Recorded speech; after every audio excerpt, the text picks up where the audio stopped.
శ్యామల అంటే మురికి కాలువ లాంటిది. మురికి కాలువలు ఉన్నాయి చూడు, డ్రైనేజీలు, మురికి కాలువలు, అటువంటిది శ్యామల అంటే. దానికి తాకి తూకి ఆక్కినను పాక్కి తేడా తెలియనటువంటి మనిషి. అదే ఒక మనిషి, ఆమె ఒక మాటలు చెబుతుంది, ఆమె ఒక వెనక ముందర ఈ చూపించిద్ది, అవి చూపించిద్ది. అది రోజాకి ఏమైంది?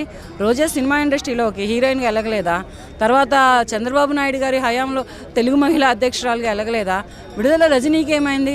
విదేశంలో ఉన్న మనిషిని ఇండియాకి పిలిపించి పదవిని అంటగట్టి, ప్రతిష్టను అంటగట్టి, ఒకప్పుడు చిలకలూరిపేటలో ఎమ్మెల్యేని చేస్తే వీడు కూడా చంద్రబాబు నాయుడు గారి గురించి మాట్లాడేటటువంటి ఇదేందనమాట.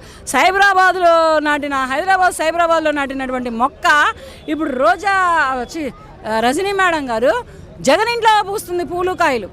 మరి అది చూడు, పూలు కాయలు ఎక్కడ పూస్తున్నాయి?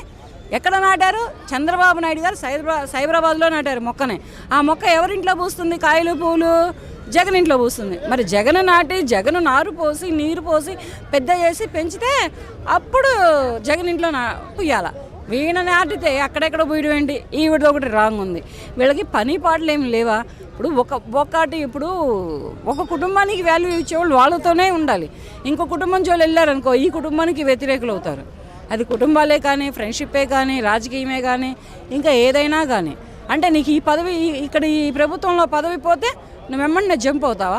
జంప్ అయిందని అన్నీ మూసుకొని నీ పదవి, నీ ఊర్లో నువ్వు ఏ నియోజకవర్గానికి ఎమ్మెల్యే అయ్యావో, ఎంపీ అయ్యావో ఆ నియోజకవర్గంలో చూసుకో. అంతేగాని నువ్వు ఎదుటి పార్టీని ఏలెత్తి చూపించేంత అర్హత నీకెక్కడుంది? ఏ రైట్స్తో మాట్లాడుతున్నావు నువ్వు? వీళ్ళ చెప్పులు వేయడానికి కూడా పనికిరారు. ఈ రోజాయే కానీ, ఈ విడుదల రజనీయే కానీ, ఈ శ్యామలాయే కానీ, ఎవరో చంద్రబాబు నాయుడు గారి చెప్పులేంటి, తర్వాత నారా లోకేష్ గారి చెప్పులేంటి, తర్వాత పవన్ కళ్యాణ్ గారి చెప్పులేంటి, వీళ్ళ చెప్పులు వేయడానికి కూడా వీళ్ళ జన్మాంతరం సరిపోదు. అటువంటి వీళ్ళంతటి అర్హులా? వీళ్ళ భార్యలని, వీళ్ళ పిల్లల్ని లాక్కొచ్చేంతటి సమర్థులా? అందుకనే ఇప్పుడు నెక్స్ట్ జగన్ వెళ్తాడో, మరి రోజా వెళ్ళిద్దో తెలియదు. రజనీకి అయితే ఎక్కడ పడితే అక్కడ దబిడి వేస్తున్నారు.